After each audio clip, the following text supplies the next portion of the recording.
हम सभी सत्य से घिरे हुए हैं, लेकिन जब तक हम उसे महसूस नहीं करते और उसका अनुभव नहीं करते, तब तक हमारा विश्वास नहीं बढ़ सकता।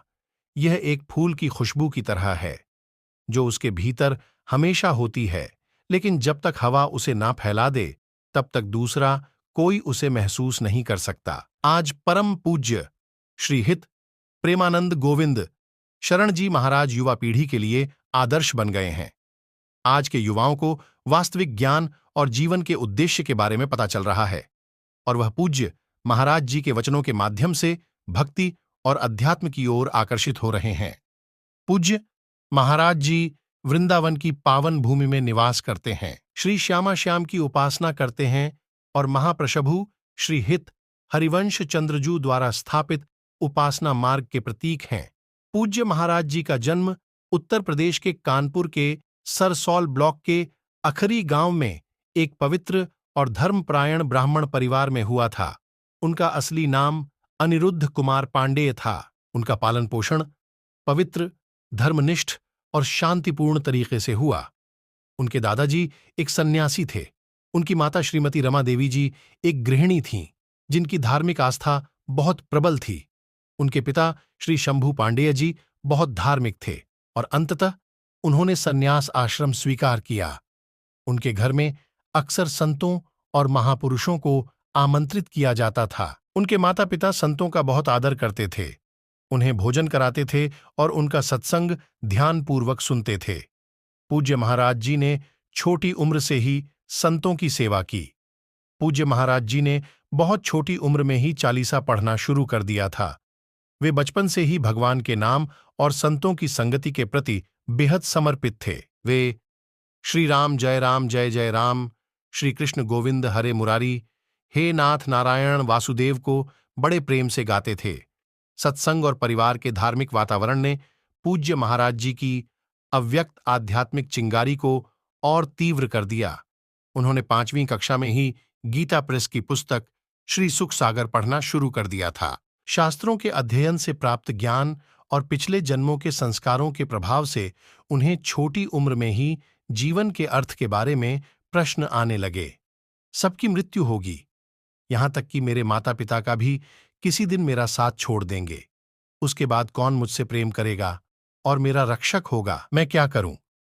कौन मुझे कभी नहीं छोड़ेगा और मैं किसकी शरण में जाऊं? जब भी संत उनके घर आते तो वे अपने प्रश्नों को उनके समक्ष रखते, उनके ज्ञानपूर्ण उत्तरों को ध्यान से सुनते और उन पर मनन करते। अंततः उनकी स्कूल जाने और भौतिक चीजों को सीखने में रुचि कम होने लगी, क्योंकि उन्हें समझ आ गया था कि भौतिक शिक्षा उन्हें शाश्वत सुख नहीं दे सकती।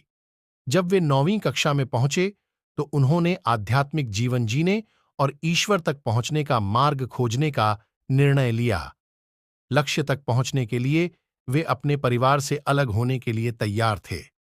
13 वर्ष की आयु में पूज्य महाराज जी मानव जीवन का अर्थ समझने, जीवन मरण के चक्र को समाप्त करने तथा परमानंद की परम अवस्था को प्राप्त करने की तीव्र इच्छा से प्रेरित होकर प्रातः 3 बजे अपना घर छोड़ दिया। नैष्ठिक ब्रह्मचर्य में दीक्षित होने के पश्चात पूज्य महाराज जी का नाम आनंद स्वरूप ब्रह्मचारी रखा गया। महावाक्य को स्वीकार करने के पश्चात उन्हें स्वामी अखंडानंद नाम दिया गया। इसके बाद उन्होंने संन्यास स्वीकार किया। पूज्य महाराज जी ने भौतिक चीजों से पूर्णतया दूर रहकर कठोर नियमों का पालन किया।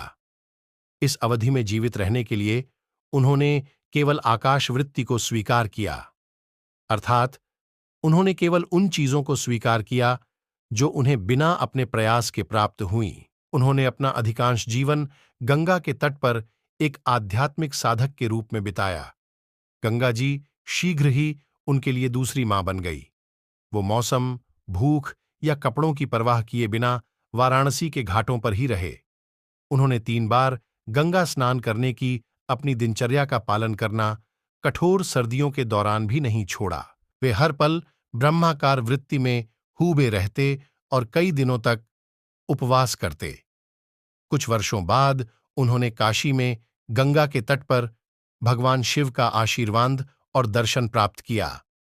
आध्यात्मिक पथ पर चलते हुए एक उच्च लक्ष्य की ओर बढ़े। एक दिन श्री श्यामा श्याम के आशीर्वाद से बनारस में एक विशाल वट वृक्ष के नीचे ध्यान करते समय वे वृंदावन की सुंदरता की ओर आकर्षित हुए। अचानक उनके मन में विचार आया, कैसा होगा वृंदावन? एक संत ने उन्हें अगले दिन रासलीला देखने के लिए कहा। पूज्य महाराज जी ने कई बार मना किया, फिर भी वह संत जिद पर अड़े रहे। अंत में पूज्य महाराज जी ने स्वीकार किया कि यह भगवान की ही इच्छा थी और वे रासलीला देखने जाने के लिए सहमत हुए। यहीं से उनकी वृंदावन यात्रा शुरू हुई।